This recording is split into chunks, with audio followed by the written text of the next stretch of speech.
Welcome to episode 281 of Real Health Radio. You can find the show notes and the links talked about as part of this episode at 7, so the word all spelled out, seven-health.com/281. Hey everyone, welcome back to another episode of Real Health Radio. I'm your host, Chris Sandel. I'm a nutritionist and a coach, and I help clients to fully recover. So before we get started with today's episode, there's something that I want to mention, and it links into the fact that I haven't put an episode out for the last couple of weeks because I've actually been working on something. And this week I put out a new mini course, and it's a free mini course that you can get access to. And the name of the mini course is the first 5 steps in recovery. And I wanted to create this mini course because I see so many people reach out to me and are really struggling to get started with recovery and to really know what to do to build some momentum or how to get started. And this can be true for people who truly are at the very beginning of their eating disorder recovery, and this is their first attempt at getting on the road to recovery. But equally, it's true for people who've been dealing with this for a really long time. I'm working with many people who've been struggling with eating disorders for decades, and yet it feels like they're still at the starting place and still figuring out how to make those first steps. And so as part of the mini course, I share a framework that I use when I'm thinking about recovery to really explain what eating disorder recovery is really about. And then I walk through how to do that. And I explain the first 5 steps to take as part of this. And I talk about why each of those steps are important and then how to actually do each of those steps. As part of it, there are handouts, there is writing exercises. So there's a lot of reflection and a lot of action taking that is then suggested as part of it. Because I think one of the big issues for so many people in recovery is that there's a lot of consuming of information. So there's listening to podcasts like this, there's watching YouTube videos, there's reading books, there's accumulating lots of information, but it's not actually translating into action taking. And so the purpose of the mini course was, yes, I want to give some information and some explanation so you understand why, but I then want you to take action, because if it's only about information, it doesn't get you anywhere. And so it's very practical in that sense of here is why, and now here is what to do. And so there's 13 videos as part of the mini course, and it walks you through everything. And then there's even some additional ideas of things that you can be doing either alongside or once you've started doing those first 5 steps. So if you are interested, I will put a link to the sign up for that in the show notes. The show note link again is seven-health.com/281. So I'll put a link to it in the show notes. It's completely free. You can also email info@seven-health.com. And if you then just include the word mini course, I will then be able to email the link over to you so you can get signed up. But so far, the feedback has been incredible. I'm really pleased with what I've created. I feel really good about it. I think it is really great information and really helpful. And 2, I've had lots of feedback already from people who've signed up, who have already started getting going with it. Yeah, I would love you to be able to do the same. So again, that's in the show notes, or you can email info@seven-health.com with the word mini course, and I'll get that sent over to you. So on with today's show, and today it's another one of these solo episodes where I'm talking about a particular topic. And the topic I picked because in the last couple of weeks, it's something that's just come up again and again with clients I'm working with. And so I thought, okay, this would be a good thing to cover as part of the show. And so I'm titling this one, Stop Trying to Convince Yourself.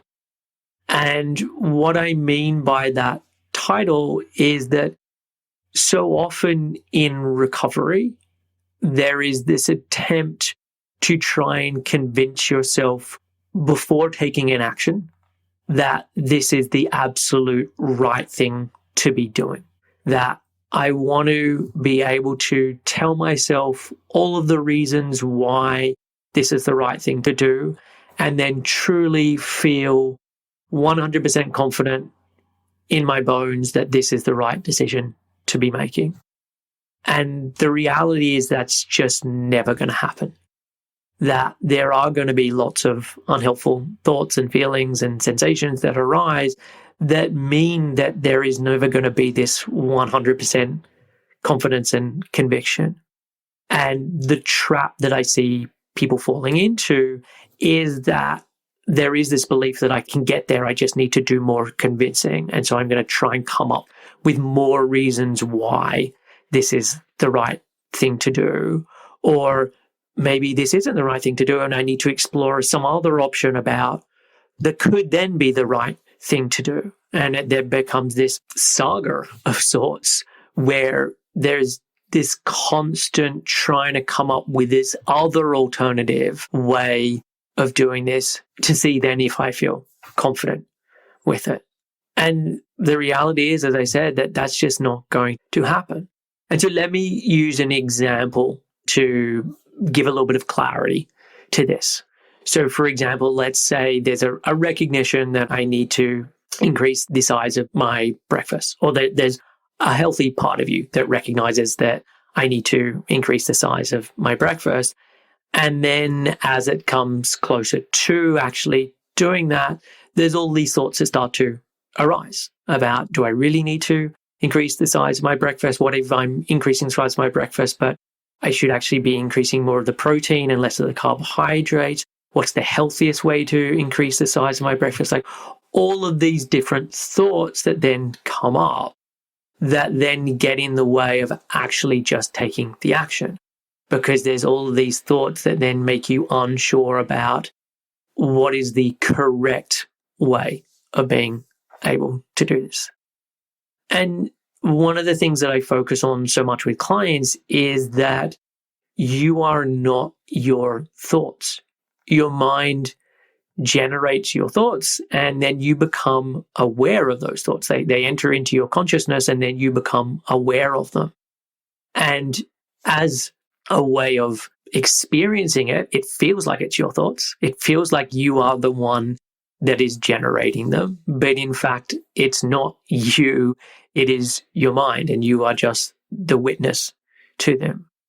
One way that I'll often demonstrate this with clients, and we can do it now, is I want you to think of a city in the world. Think of any city in the world. What is the city that came to mind? Okay. Why did that city come to mind? There are, I would imagine, hundreds of cities that you know of. Why was it that that thought came to mind? And there can be explanations that you can come up with. It could be, hey, Paris came to mind, and the reason Paris came to mind was I was looking at going on a holiday to Paris, and so it's very front of mind. But even if that is true, there are many other cities that could have come to mind. Like you know, I'm assuming you know the city of London, or you know the city of Sydney, or you know the city of New York. Why were they the ones that didn't come to mind? And the answer is that you are not in control of those thoughts. There is some prompt, like I just asked, think of a city, and your mind does that of its own accord. You don't have control over the fact that it picked one thing over another. It just happened. And again, if I keep asking you to think of cities, there will be lots of cities that keep coming to mind. And maybe at some point you stop being able to even think of them. But if I ask you, do you know of Los Angeles, or do you know of Berlin? You'll say, yes, I do, but they just didn't come to me in that moment. And this is the same here. You're having an experience where you're getting closer to breakfast and you said, I'm going to do this thing connected to my breakfast, or I've been contemplating doing this thing connected to my breakfast. And that situation then triggers certain thoughts. These aren't your thoughts. They're not thoughts that you created. They're just thoughts that have come to mind. And one of the things that people are often taught with certain thoughts that come to mind, especially thoughts that are unhelpful, is trying to think of a counter thought, trying to think of a different thought. And I think this comes from CBT, and there's lots of different ways that people do CBT. But I think there is this idea that you've had this unhelpful thought, why don't you just think of a more helpful thought? And while on the surface, that seems like a really good idea, what it often leads to is then you getting into this discussion or even an argument with all of these thoughts. So your mind generates this thought, and then you try and come up with this other thought to counter that example. And then there's another thought that gets generated, and you come up with another thought. And it then just becomes this endless arms race of you trying to come up with more and more better thoughts while your mind is continuing to generate other thoughts. At no point do you reach a place where you're like, I won this round. I finally came up with a better thought. All that happens is it leads to more rumination. It leads to more confusion, more overwhelm, more feeling unsure about your decision. And what it also does is it legitimizes those thoughts. It says that, okay, these thoughts are worth getting into a conversation with. There's this idea of like, don't negotiate with a terrorist. And I think this is very true within eating disorder recovery, that the more you try and get into a negotiation, the more that the action just won't happen, and that it just all fizzes out and it feels too much and this is too hard. And it's because there was that negotiation process. I want to also say that it makes complete sense that your mind is generating these kind of thoughts. For your body and your nervous system, they have come to associate eating with fear, or taking time off exercise with a threat. And so there is this neuroception, is how it's labeled, that when this thing is about to occur, or I'm noticing this thing is going to occur, this is the response that the nervous system has. And it's happening at a subconscious level. You're not consciously aware of it. It just takes your state to that place. And in a sense, you're having these thoughts and these feelings because your mind is trying to keep you safe. It believes in that moment that this is something that you should be afraid of, and it's then reminding you of that. And so when that occurs, you can remember that your mind is trying to keep you safe in the way that it knows best, but that isn't what you need to do right now. So you can still thank your mind for generating this thought, and I don't need to get in a negotiation with you, and I don't need to convince you why you're wrong. I can just say, hey, thank you for that thought, and I'm still going to move on with what I need to do. One of the ways that you can start to move away from this kind of negotiation is to, in a sense, move a level up and to really understand, why am I doing this? So what is the bigger picture of why I'm doing this? And we can come at this from different kinds of angles, but there's lots of questions that you can ask yourself, and these can actually make really great journaling prompts. And I'll often get clients to journal on this stuff and have as a point of record that they can come back to, that they reread on a daily basis, to really remind themselves of why I'm doing what I'm doing.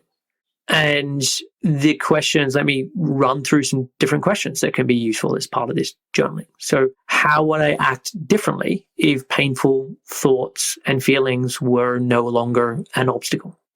What projects or activities would I start or continue if my time and energy weren't consumed by troublesome emotions?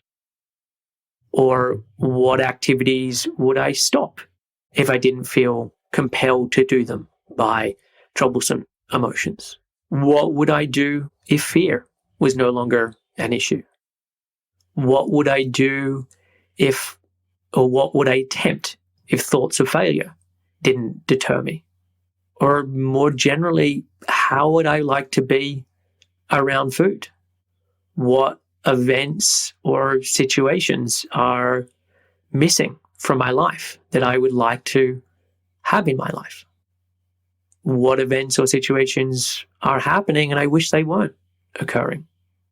Or another one is framing it so that this is about someone else. If this was for a friend. So if a friend was in this situation, what advice would I have for them? Or bigger picture, what would I like to see them be able to do? What would I like to see them no longer be afraid of? What would I like to imagine that they're able to do and do in a way that feels easy and natural? And using then these kinds of questions to create clarity or create a vision of this is where I want to get to. And then the goals that you're setting are in service of getting you to that place. So if we come back to the having a bigger breakfast example, it's then in service of getting to that place. And so when your mind starts generating lots of unhelpful thoughts, you're feeling the pull to start to come up with counter arguments or counter examples. It can be much more, hey, let me go and read these ideas connected to where I want to get to or what I would like to do if there was no fear. And using that as a way of changing what you're focusing on in that moment. And I want to say this, and I've kind of already said it, but I think part of this as well is managing expectations. The expectation should be that this will feel uncomfortable. It should be that it feels challenging to make this change. That's what's normal, given the fact that you're in recovery from an eating disorder. So it's unlikely that you are going to be excited about the goal or excited about the goal as you get closer and closer to the fact that you actually have to do this thing. As you get further along in recovery, definitely you can become more and more excited. But in the beginning stages, it's going to feel more uncomfortable. Or there could be some excitement or some positive emotion that is connected to this, or some looking forward to the pleasure of eating this particular food that you haven't eaten for a long time. But it's rare that that will then be that one clean emotion. It's normally that there's this desire and this excitement of being able to eat that, that's then coupled with guilt about the fact that you desire that food, or guilt about the fact that you need that many calories. And so it's likely, and you should expect, that it's going to feel uncomfortable and that you're going to feel unsure about this. And that then shouldn't be a barrier to then making the change, because you can still feel uncomfortable and then do the thing. And the more there is this trying to convince yourself to, in a sense, eradicate all of those uncomfortable thoughts and feelings so that you can be 100% behind making this choice, that just doesn't really happen. One of the mantras that many of my clients use connected to this is eat first, think later. There is this realization, and it happens at different stages with different clients, but there is this realization that the more I try and think about this, the more I'm allowing space for all of these unhelpful thoughts to arise and to get in the way and to make it more challenging for me to actually do the thing that I need to do. And the more I'm able to just make a snap decision and do the thing, or I set this goal and when it comes time to do the thing, I just do it, that is actually way easier. And it sounds on the surface to be counterintuitive because it feels like if I can talk my way into it, if I can explain all the reasons, that's going to make it easier, and it just really isn't. And so at some point with every client who really starts making progress, it's this realization that I need to eat first and think later, or I need to take action and then think later. There needs to be the convincing part just ceases, because the more I try and do that, the less action I actually take. So that is it for this episode. As I said, this was something that's been coming up a lot with clients I'm working with, and so I wanted to share it with you. I really do believe that the more you can move away from this trying to convince yourself and taking action, even when it is uncomfortable, is really the way forward, because there is no other way to recover.